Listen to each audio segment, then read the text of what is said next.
Betway, FC. This advert has been vetted and approved by the Gaming Commission of Ghana. Bet responsibly. No under 18. Terms and conditions apply. Betway. Get way more. Citi 97.3. Accra. Citi Prime News at 12 midday. Updates you on all the running stories and connects you to the newsmakers. Citi News.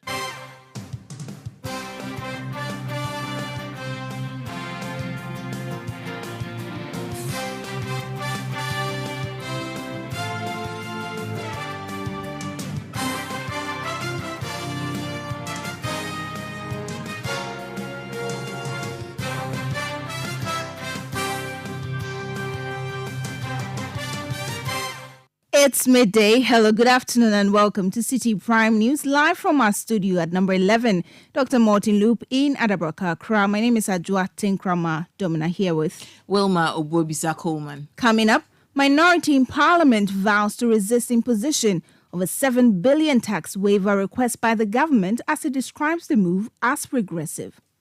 The unfortunate thing is that whilst we are taxing the poor Ghanaian to raise this revenue, we are also at the same time granting tax waivers to friends and family members.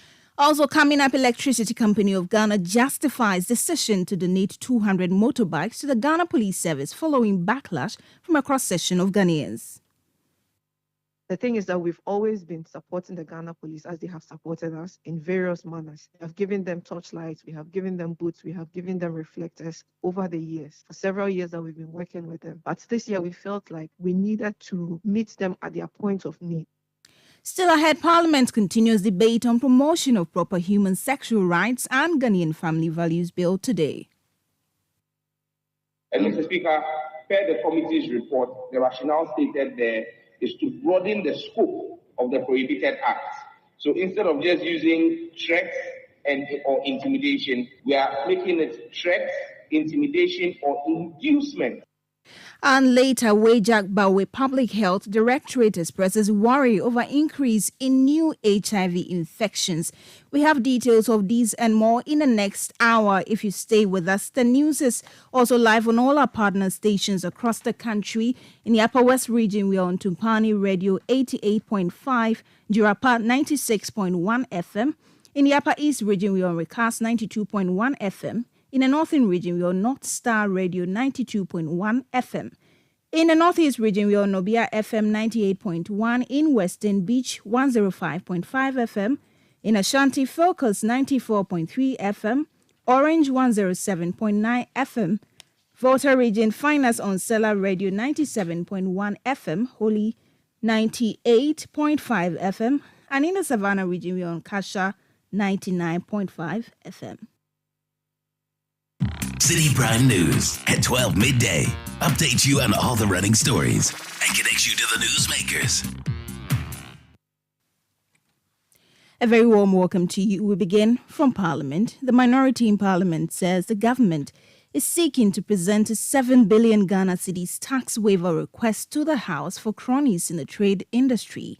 The caucus says this is in addition to the 5 billion Ghana cedis request, which is currently before the Finance Committee for approval under the guise of incentive packages for the One District, One Factory policy. Speaking to journalists, the ranking member on the Trade and Industry Committee, Yusuf Suleimana, says the minority will resist the imposition of what they term as the regressive taxes on Ghanaians if the tax waivers are not scrapped. To the tune of 11 billion Ghana cedis. The unfortunate thing is that whilst we are taxing the poor Ghanaian to raise this revenue, we are also at the same time granting tax waivers to friends and family members. For instance, we have about 5.5 billion tax exemptions waiting at the Finance Committee for exemptions. We have also been reliably informed, and we are speaking because we have seen documents that suggest that they are bringing another 7 billion tax waivers request to Parliament. Now, if you put the two together, you are talking about 12.5 billion Ghana cedi tax exemptions. Okay, here you are wanting to grant 12.5 billion Ghana cedis to your friends and your family members in the name of tax exemptions and the 1D, 1F. At the same time, you are imposing taxes to the tune of 11 billion. I mean, can you just suppose the two? Yusuf Suleimana is a ranking member on the Trade and Industry Committee of Parliament. We'll stay in Parliament some more because the lead proponent of the promotion of proper human sexual rights and Ghanaian family values bill, Samuel Nati George, says amendments have been made to Clause 4 of the bill, which caused a statement in Parliament. Clause 4 of the bill says a person shall not undermine the proper human sexual rights and Ghanaian family values specified in Section 2 of the Act. This, according to the chairman of the Constitutional, Legal and Parliamentary Affairs Committee of Parliament, Kwame Anyimedu, entry was ambiguous and needed to be deleted. Speaking to Citi News, Sam George says the proponents have amended the clause to solely stand on the Ghanaian Family Values Bill and has been included in the order paper for this afternoon. Yes, well, Clause 4 has to do with prohibitions against undermining proper human sexual rights and Ghanaian family values. The chairman thought we should delete it. But our position was simple, and I told the Speaker in the House that I could understand the difficulty of the chairman, but that is solving that problem did not warrant a deletion of the whole clause. And that's why the Speaker put it on ice. We've proposed amendment, which I believe the House would consider this afternoon, and I'm sure that we'll be able to pass it through. If you follow the proceeding yesterday, the Speaker agreed with my suggestion that we change the head note, and instead of making provisions undermining proper human sexual rights and Ghanaian family values, we make that clause stand solely on Ghanaian family values. And so that's we've worked on it. It's on the order paper. It's going to be taken this afternoon, hopefully, and I'm sure we'll be able to pass it through. Reacting to a warning by Amnesty International Ghana that they will sue the House if the anti-LGBT bill is passed, Sam George says the international body cannot sue Parliament for doing its job. Recording so that we can use it for our 12 p.m. bulletin. Okay. Could you? We apologize for that insert. Ajwa will give us some other stories. We'll stay in Parliament because the House is continuing with its clause-by-clause amendment of the anti-gay bill. The lead sponsor, Samuel Nati George, proposed that persons who induce other individuals to undertake sexual activities prohibited by the Act must be punished and penalized under Clause 7. That's what I'm saying, that this amendment that stands is actually by virtue, if you read the committee's report, is an agreement between the sponsors and the committee based on our engagement during the after the first reading of the bill. Okay, let's hear you. And even the rationale is stated in the committee's report. Let's hear you. So the amendment proposed, paragraph A, line 1, delete threat or intimidation and insert threat, intimidation, or inducement. And Mr. Speaker, per the committee's report, the rationale stated there is to broaden the scope of the prohibited acts.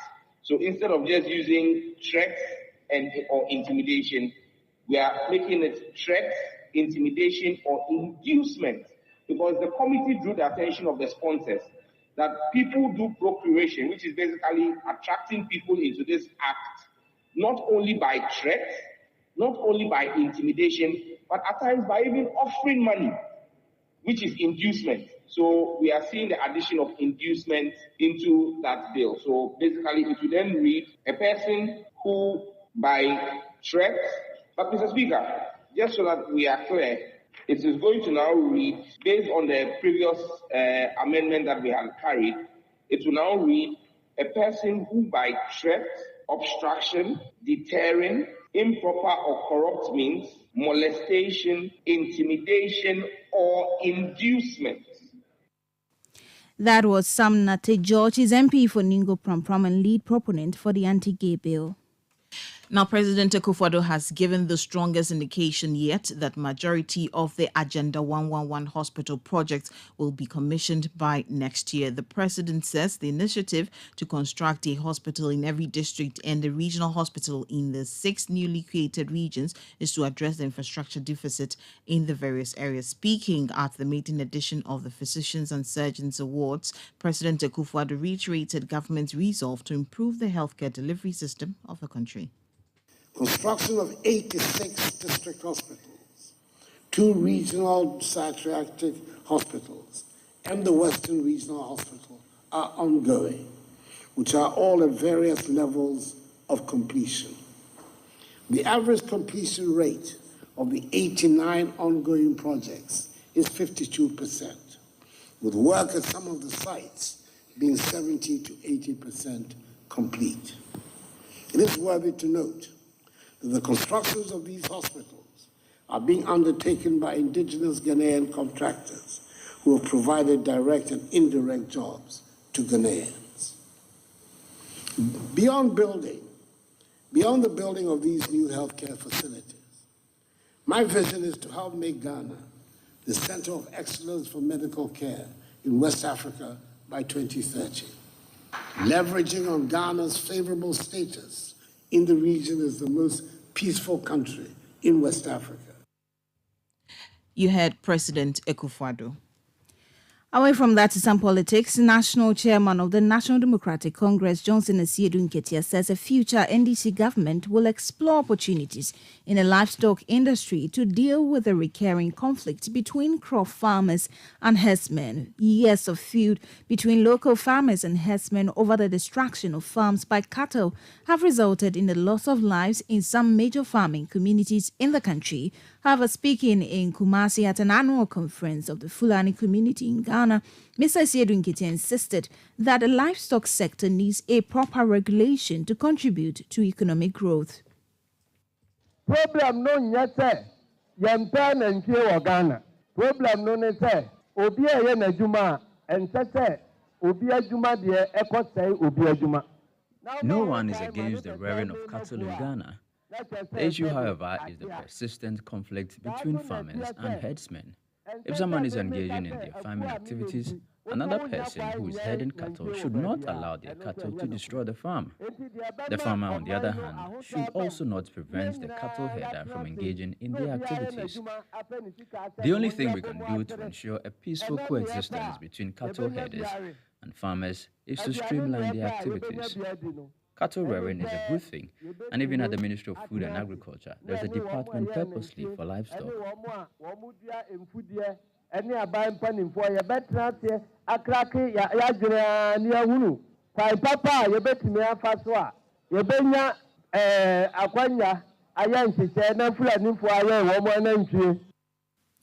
Johnson Asiedu Nketia is national chairman of the National Democratic Congress. Meanwhile, General Secretary for the Fulani community in Ghana, Alhaji Yakubu Mensah Bari, while lamenting the stereotyping of his members, called for an end to the discrimination and attacks on members of the Fulani community.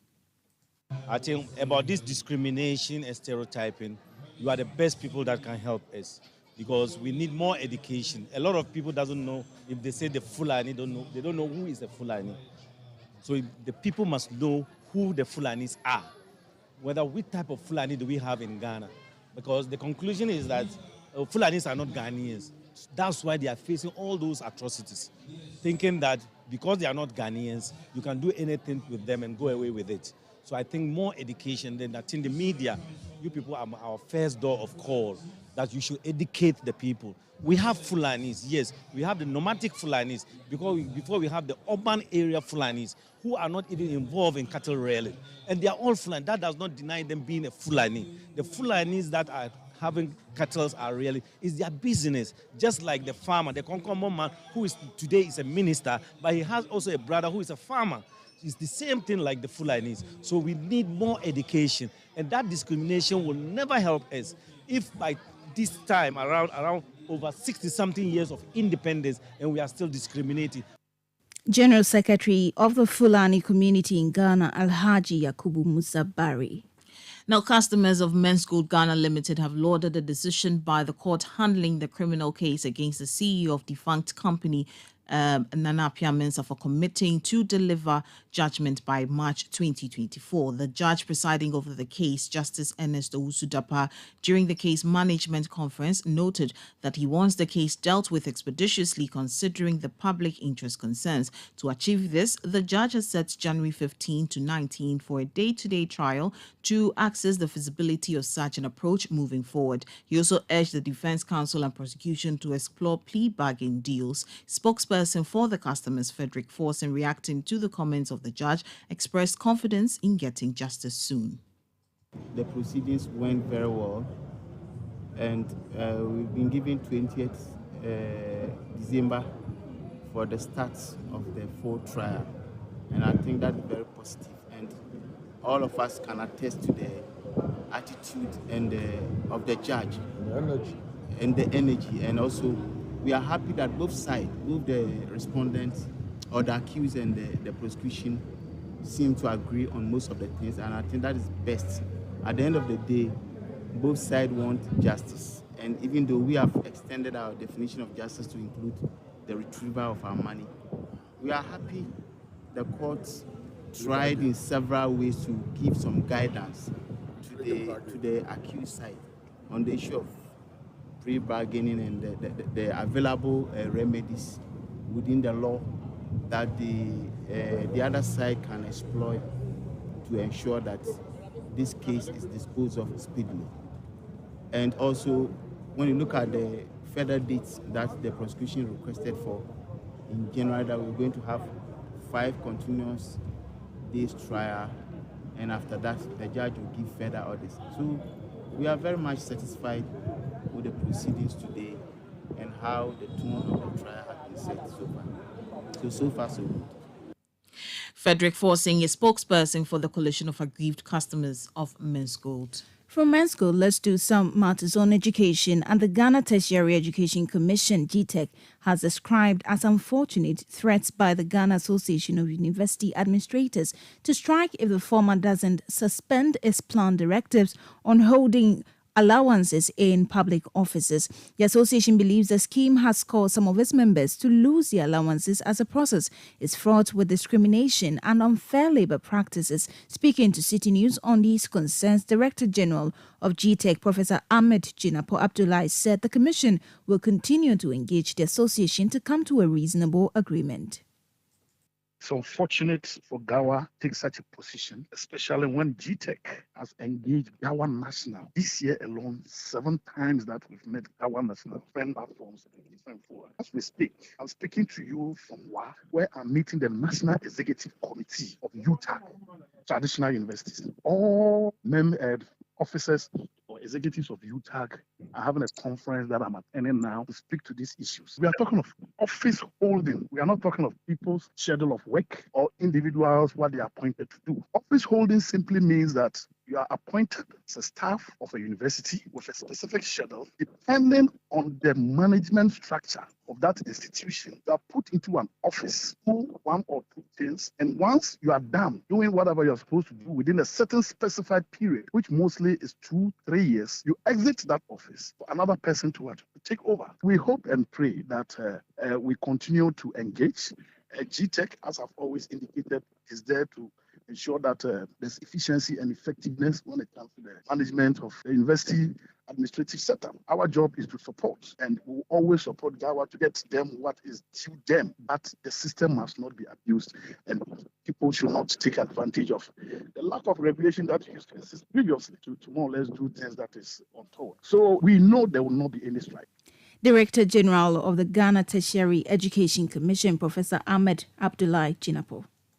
Now to some other stories. The Electricity Company of Ghana, ECG, has justified its decision to donate 200 motorbikes to the Ghana Police Service. Following the donation made on Monday, December 11, social media users have lashed at the service provider of having misplaced priorities. According to the utility company, the gesture to the Ghana Police Service forms part of the company's efforts to bolster police operations nationwide. Speaking to Citi News, the external communications manager of the ECG, Leila Abubakar, says though they acknowledge the concerns from Ghanaians, they believe the donation would help improve police visibility during the festive season.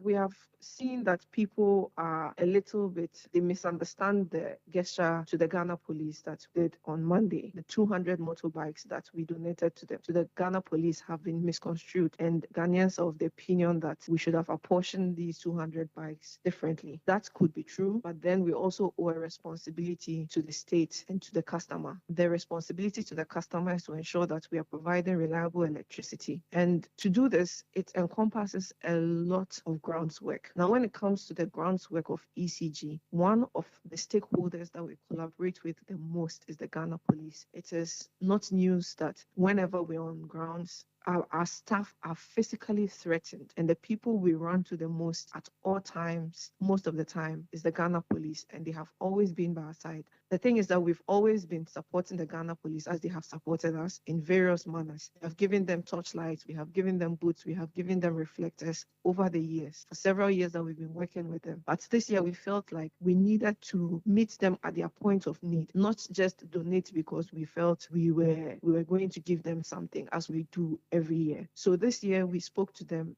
They told us that the thing they needed the most are motorbikes. And so if we can provide them with some motorbikes to increase their visibility, to be able to come to our aid much more quicker, then it would mean more to them. And so for the past 12 months, we had been planning and putting money aside to be able to afford these 200 motorbikes.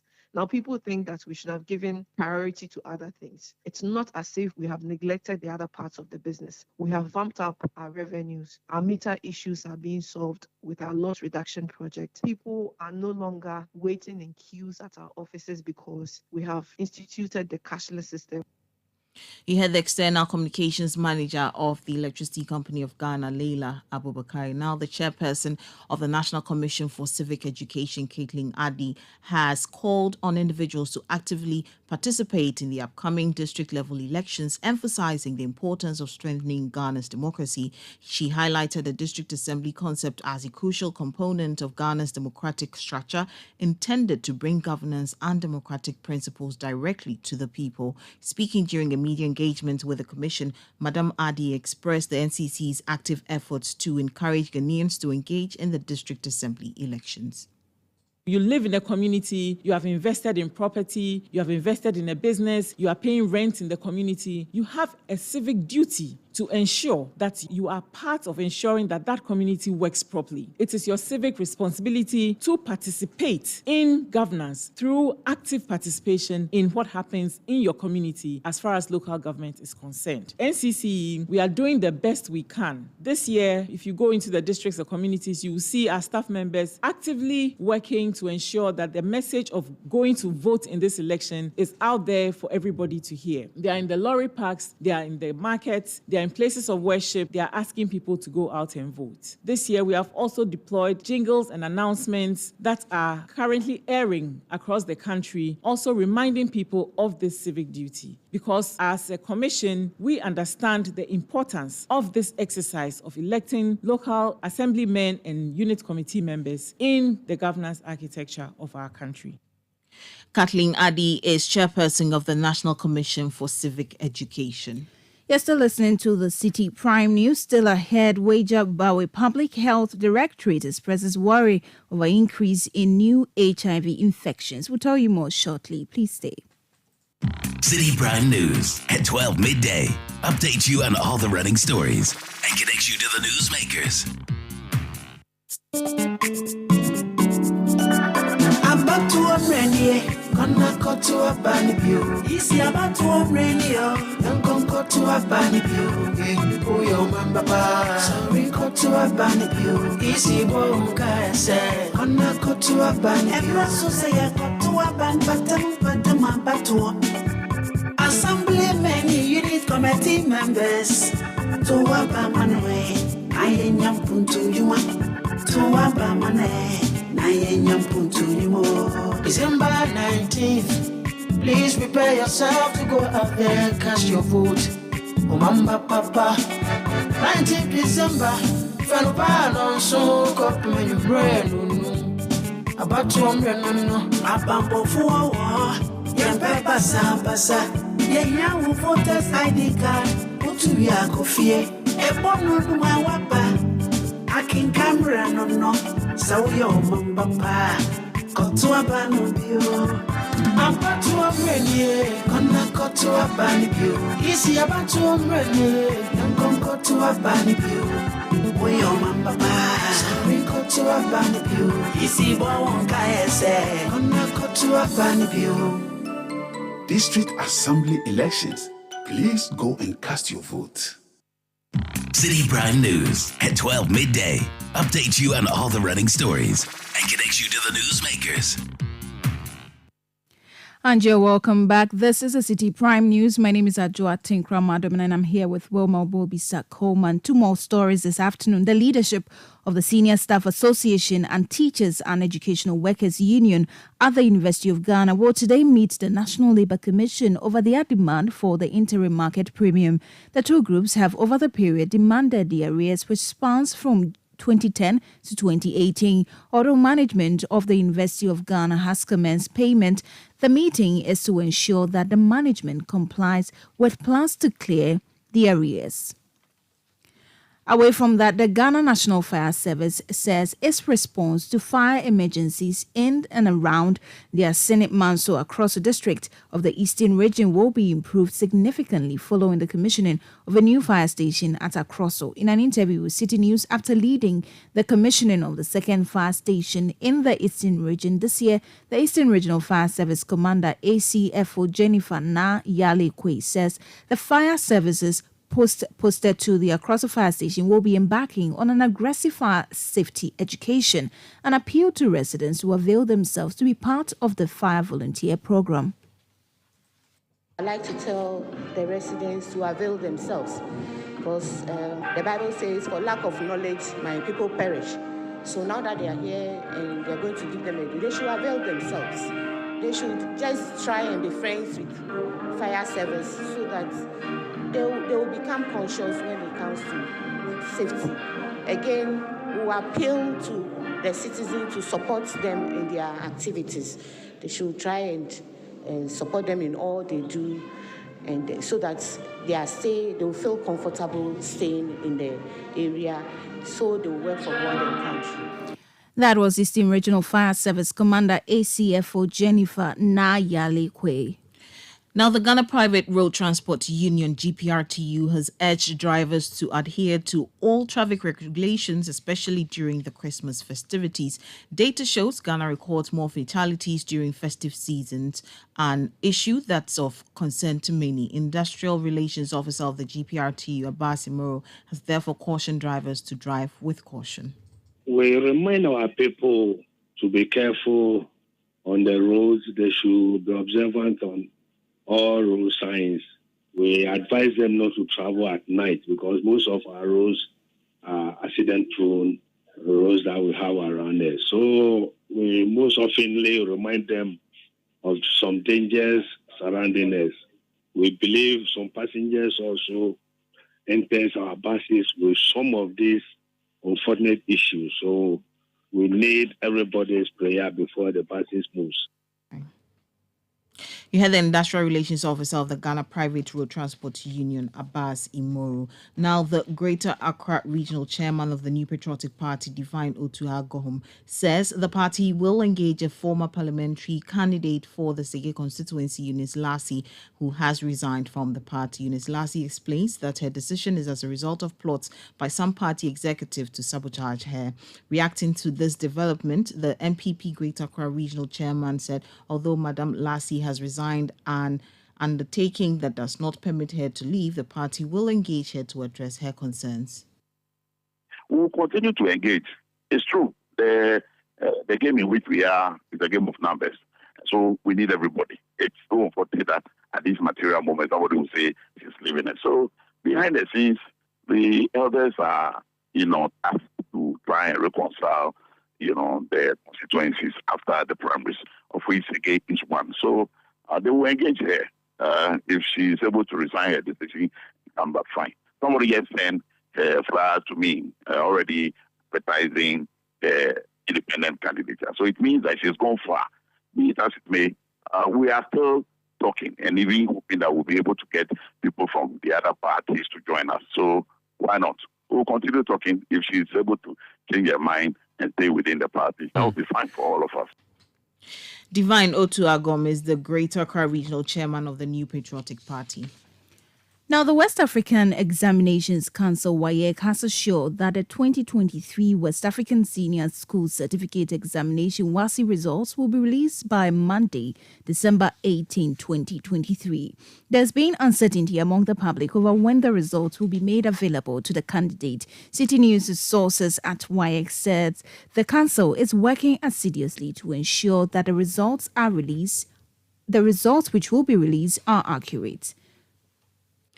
Now, the Minister of Education, Dr. Yao Osei Educhum, has announced that Ghana has become the first country in the sub-Saharan Africa to achieve gender parity in secondary education. He attributed this milestone to the government's substantial investment in education, highlighting President Akufo-Addo's commitment to transforming the educational sector over the past 6 years. Speaking at the 5th section of the 15th Congregation of the University of Professional Studies in Accra, Dr. Osei Educhum urged public tertiary institutions to address the infrastructure gap. He argues that bridging the infrastructure gap is crucial to better accommodate the increasing number of students benefiting from the free SHS program.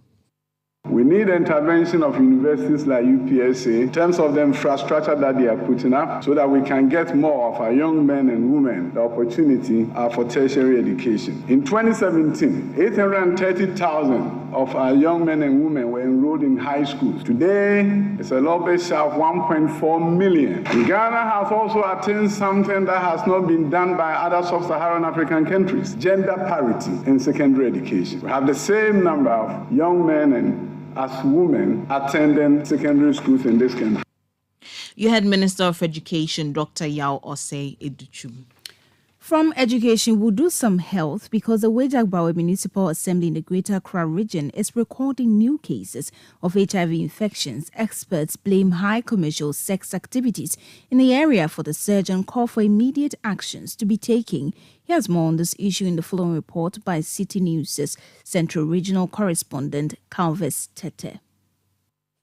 Recent records indicate that over 2,000 people are living with HIV and AIDS in the municipality, ranking it among the top 5 areas in the country for such cases. But AIDS still takes a life away every minute. There are 350,000 in Ghana living with AIDS, with a great number of 85,403 people from Greater Accra. Statistics further reveal that the Wejak-Bawe has a prevalence rate of 3.8%, with 2,569 people in the municipality living with AIDS, making the municipality one of the top 5 areas with a high number of active cases. Experts attribute the surge to festive and beach activities, along with commercial sex activities in Kaswa and Gomoa Budumburam in the Gomoa East District. Despite these factors, the Municipal Public Health Directorate cites financial constraints impacting education and sensitization efforts. Then the activities that goes on in the municipality, a lot of festivals, the chilling is too much, so people keep coming. You know, during this period, the festivals, people lose track. They lose track. They fail to forget. That is when we meet old friends. And then when we meet old friends, before we realize it has happened. We don't go with something to protect us. But before we realize, we have engaged in risky sex behaviors. So that is what I say. You can see we are also close to Gassav, which has a lot of beaches around. A lot of beaches are springing up in our municipality. We share borders with Gassav, but it's the same people, we move in and out. And that is one of the things I believe is causing this increase in the HIV. But if we want to plan and go out into the community, wherever there is an activity to go and screen, it's a bit challenge. So the prevention aspect, we are having difficulty meeting it due to financial constraints. Homosexuality is identified as another mode of transmission, with men in uniform and long-distance drivers falling within the demographic, acquiring HIV infections. Most significant mode of transmission is heterosexual. That's sexual intercourse among people who are between someone who is positive and the other is not. That's the most mode of transmission. Of late, we have key populations where we have sex workers, people who inject drugs, people who are long-distance drivers, people who are men in uniform and homosexuals, men who have sex with men. Yes, those populations too are currently, we are having such population of late, and we tend to get cases from those places too as well. Municipal Public Health Director Matilda Dakwa Akuno notes that infections rise due to insufficient education, sensitization and testing, emphasizing the need for improved health education, testing and treatment. We were busy. Everywhere you go, HIV, we realized that our trend was coming down as a nation.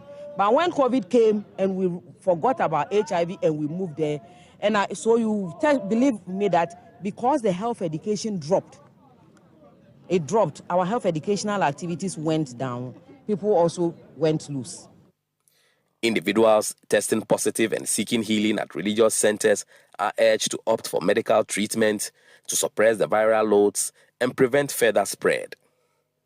People should be ready to test and know their status. And those who have tested positive and have been referred but have gone home and are saying that they don't believe, we are pleading with them to come.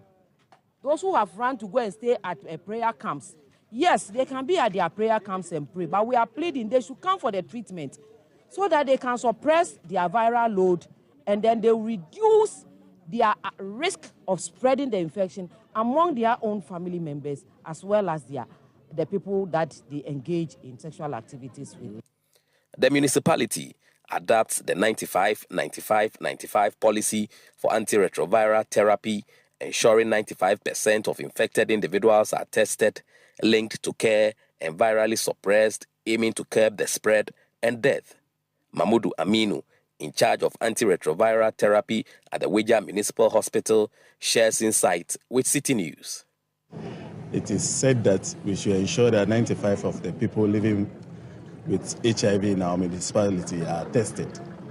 Then secondly, those who are tested, 95% of them should be linked to care. Those who are positive, 95% of them should be linked to care.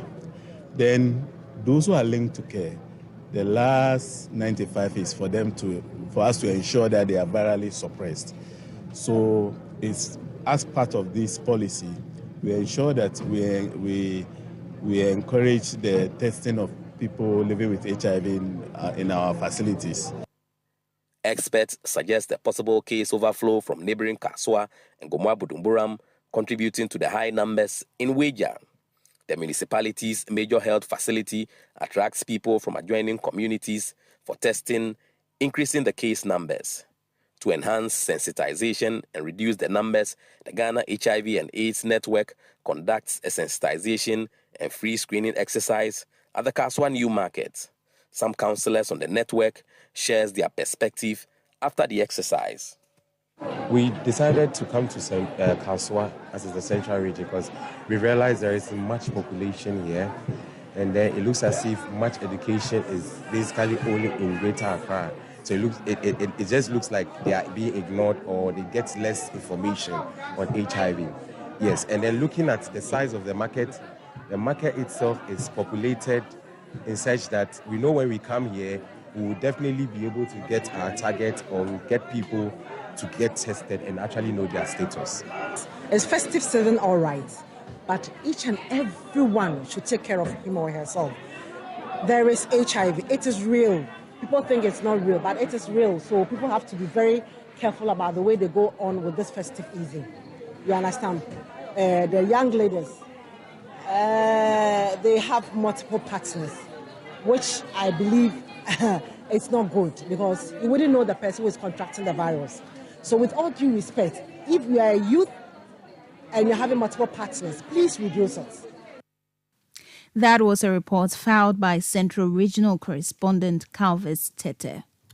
Now, with the Yuletide approaching, some commuters along the Accra-Tema motorway are expressing concerns over the massive traffic congestion. For over 2 weeks, there has been heavy vehicular traffic along the Accra-bound side of the motorway. Some commuters speaking to Citi News said the long stay in traffic is negatively affecting productive working hours and hampering their daily lives. Traffic used to jam, especially in the evening time. So it affects, the daily routines. Me, for instance, where I used to stay.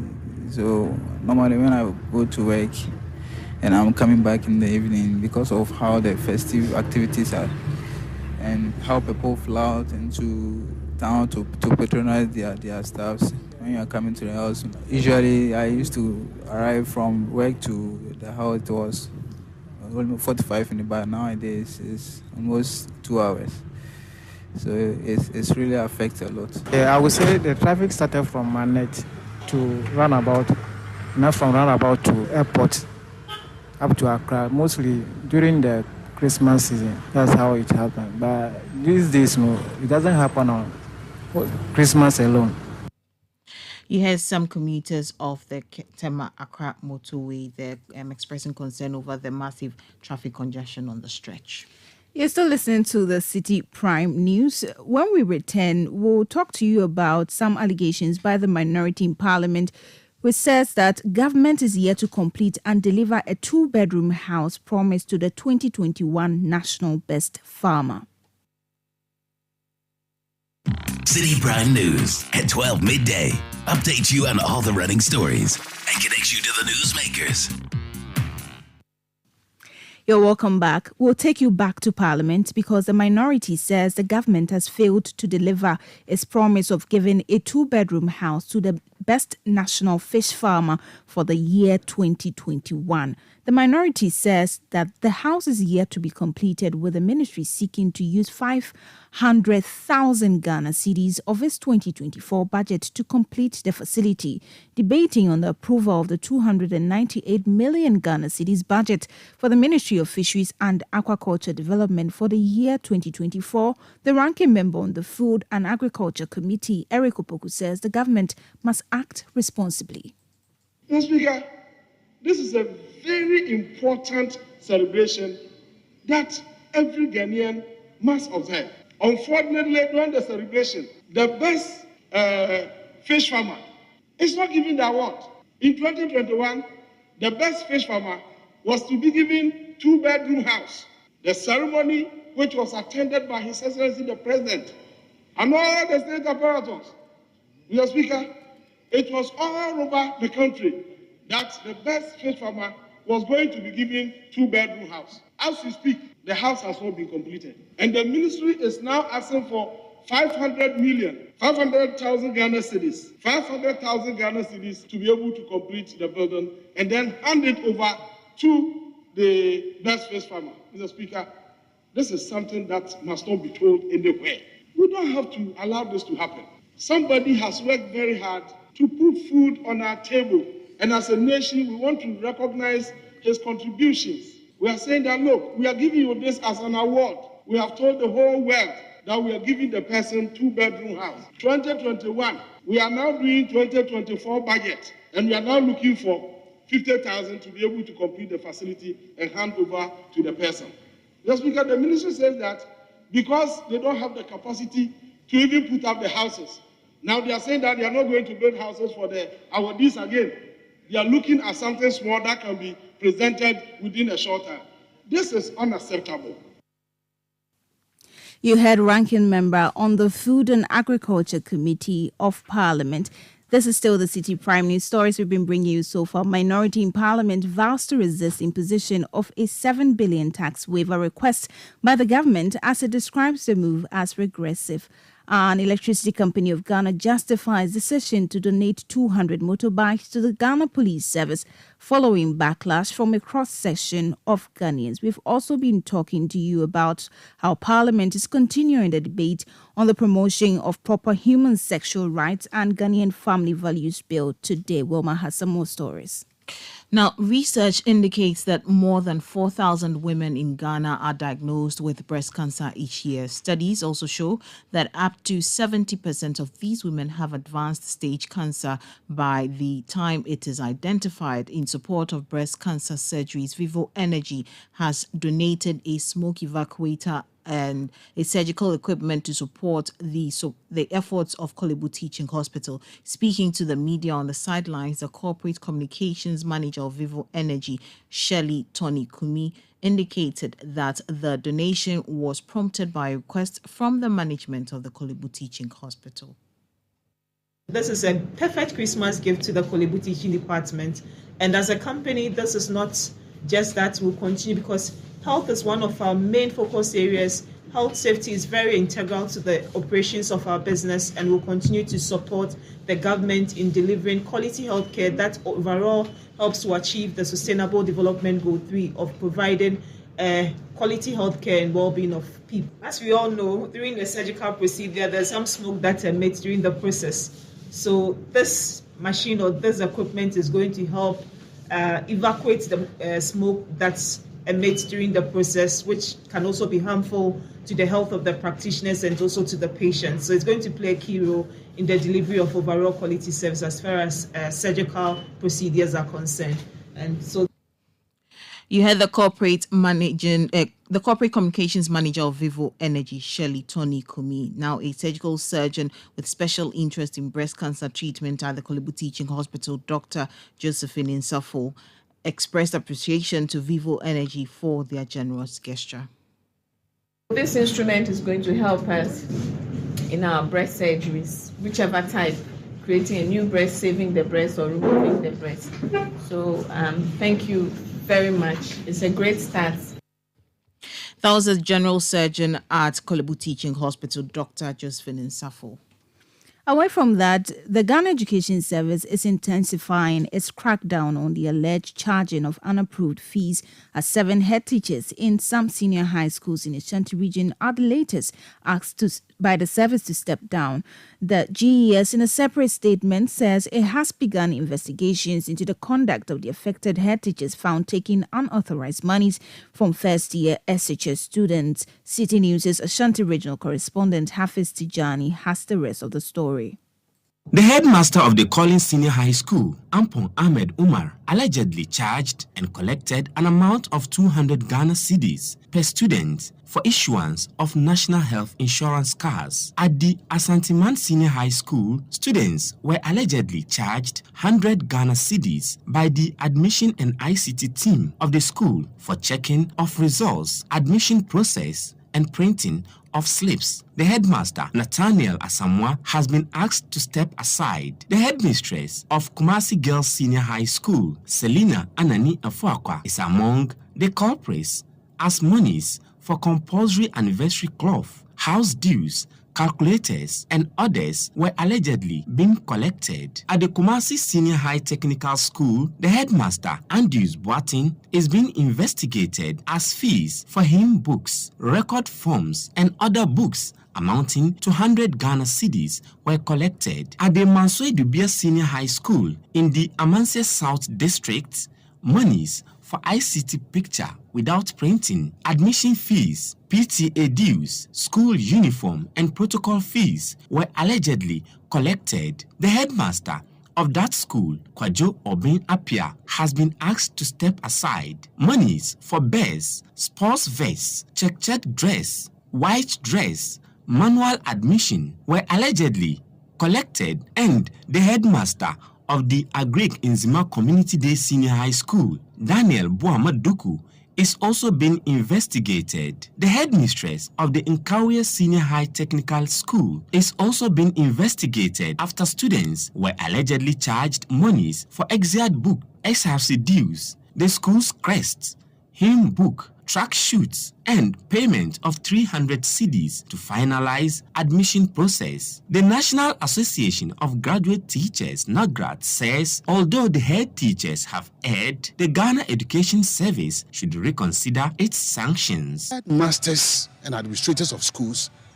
cannot talk because immediately they open their mouth, something will happen. And so they are all keeping quiet. But these our headmasters are doing so well to keep our kids in school.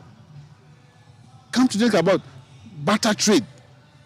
A headmaster here takes Gary and go and look for beans in another school. Even sometimes birds. That look, I am short of birds. I need birds. Then it's okay. If you have some, come and give it to me.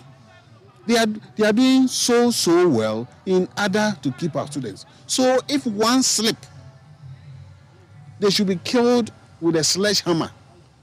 I do not think that is fair. Ashanti Regional Secretary of NAGRAT warns school administrators to be careful in such issues. You cannot cry more than the bereaved.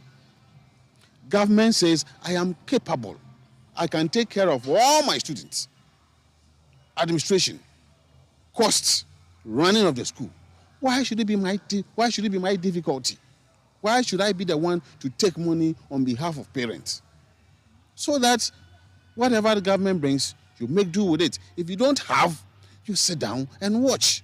Some members of the public lauded the move by the GES. If the victims have been convicted, I think it's a step in the right direction. As we stand now, the country is in a heated situation. So if these head of authorities are going further to take unlawful monies from parents, I think it's not a good thing. I heard it, this morning, and I think what they've done is the right direction they've taken. So, it's a good thing. Although the affected head teachers are being investigated by the Ghana Education Service, NAGRAT wants the GES to be considerate in meting out sanctions to these head teachers. Hafiz Tijani, Citi News, Ashanti Region.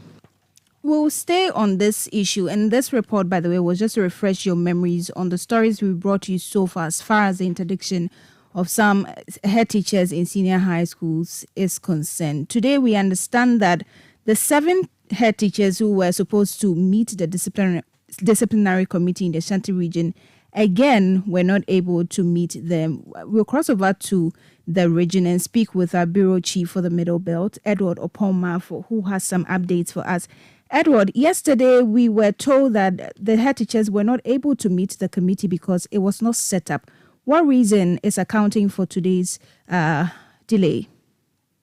Yes, so as well, like indicated, in fact, we were expecting a committee to meet the various head teachers. In fact, 4 of them were supposed to meet on a Thursday, and then the 3 will meet the following day. That did not happen yesterday. The reason was that they were still putting the whole members together. They were constituting the members. And so that was the explanation that was given. But today, we're also told that they have not been able to meet. This time around is because the auditors there's a number of auditors have been sent to the 7 schools within the region to check various items. So they are taking inventory together with the interdicted head teachers. And so what we have gathered so far is that all these persons have gone back to their schools, that the head teachers have gone back to their schools as the auditors are visiting them to check various items that they have in the school before they properly hand over. And then once they're done with that process, then they will be meeting the committee that will be looking into the issues proper. But we understand that the auditors are still around and they are going through the account, they're going through the various items they have, and that process is going on. What we can't tell is as to whether that process will be completed today. They'll be able to go through the inventory today, and then they'll set a date. So for now, well, it's uncertain as to when exactly these embattled head teachers will be meeting the disciplinary committee. Any indication, have they given any indication of how long this process is going to take? I mean, the account or the inventory that the auditors are taking. And also, if you can add this to us, in what capacity are the head teachers assisting them? Because we know they have been interdicted already. So, what I said, according to the Ghana Education Service procedures, once you are interdicted and you have been asked to step aside. You are supposed to check the various things you are leaving behind. That these are the items I have. These are the documents on all these items before some kind of handing over is done. So whoever is going to take over, and this is it, that they are supposed to hand over to the regional education director. And so they are checking all the items before that kind of handing over is done. And so they know that in case they are to return, by the time they return, they know that this was the stage, these were the kind of things that we were doing. And so the regional education director will take over from there. If they find out that some items are missing or some items are not in place, and then they know what action has to be taken. And so that's the basic procedure that they are following. And what we have been told is that this is a procedure that they go through whenever the GES is embarking on some of these exercises. And so once that is done, then they will be able to determine when they are going to start. And for now, they are unable to tell us.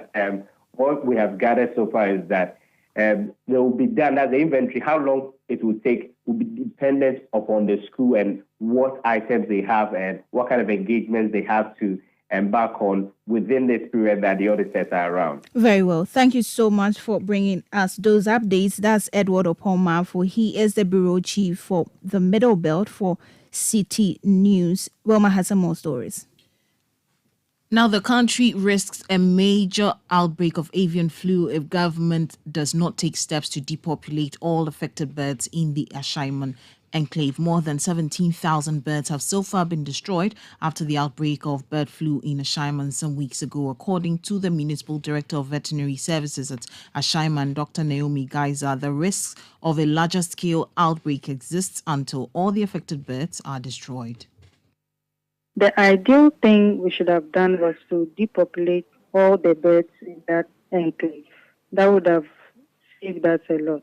But the issue is with compensation. So if the government would agree with the farmers and then compensate them, they would accept and then allow us to depopulate the birds. And then I think it will be better. We will not have any spread. But then with this case, you can't even be sure. Some farmers may have the disease but will not report because they are not sure about compensation. Let me say for the Ashaiman farmers, since last year, some of them have still not been compensated. Last year too, some had the outbreak that haven't been compensated. So that's another issue, and that's what is preventing some farmers from reporting. Dr. Geiser also revealed that the health authorities in Ashaiman are expecting more avian flu casualties. Just yesterday, we went to sample some pigs that are in the same area with the affected farms. That is because pigs are called mixing vessels for the avian flu. So through genetic reassortment, they can change the gene and it can become dangerous to us humans. So it's very important that we check them and then make sure that we are all safe so that there won't be any pandemic like the one that happened in 2009, the H1N1 pandemic, which originated from pigs. So we did that yesterday and we'll be sending the samples to the lab today. You heard the Municipal Director of Veterinary Services at Ashaiman, Dr. Naomi Geiser. Now, betting in Ghana is increasingly becoming competitive, with patrons always eager for innovative options. In response to the demand for customers, Winnabig, a new betting platform, has been launched to provide a highly rewarding raffle experience for individuals. The marketing manager of Winnabig, Colin Scranton, shared additional details about this innovative app during the event launch. Winnabig is a raffle show that you can flip the coin, like stick a small amount of money with your pocket change and stand to win a big prize like a car, big cash prizes and all. That's what Winnabig is all about. Right now, Winnabig is on Google Play Store, and you can go to winnabig.com and you can buy any ticket from there, and you stand the chances of winning big on Winnabig. From 5 CDs, 10 CDs, you can win a big prize on Winnabig. Yeah. This is something that is about to stay. This is the biggest thing that is about to change the raffle industry in Ghana. That was marketing manager of Winnebig, Collins Kranti. Meanwhile, the head of marketing and events at the National Lottery Authority, Bernard Boama, affirmed the authenticity of playing the Winnebig game and assured Ghanaians about its credibility.